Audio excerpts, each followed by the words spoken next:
In this training, we're going to talk about the Personal Information Protection Law, or PIPL. This important privacy law was introduced in China to give people more control over their personal information and to set clear rules for organizations that handle that data. So, how does it work? Basically, it empowers individuals by granting them specific rights regarding their personal information. It also requires organizations to respect these rights and implement measures to comply with the law. Let's go over the key rights. 1. Right to know and decide. You have the right to know how your personal information is being collected and used. You also get to decide whether or not you agree to it. 2. Right to access and copy. You can ask organizations for access to your personal information, and you can get copies of it if you want. 3. Right to correct and delete.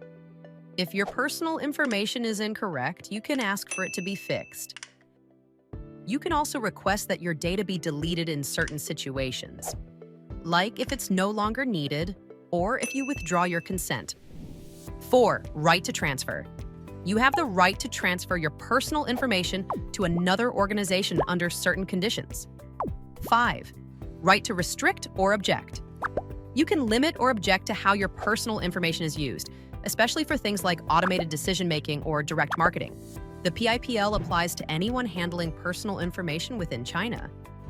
It also affects activities outside China if they're about offering goods or services to people in China or monitoring their behavior. Now let's talk about what organizations need to do. 1. Be transparent. Organizations should be open about their data practices. This means clearly explaining what personal information they're collecting and how they'll use it. 2. Get consent. Before collecting and using your personal information, organizations need to get your clear permission unless the law says otherwise. 3. Protect your data. Organizations must take steps to keep your personal information safe from unauthorized access leaks or loss. 4. Special care for minors. If you're under 14 years old, organizations need to get permission from your parents or guardians before handling your personal information. 5.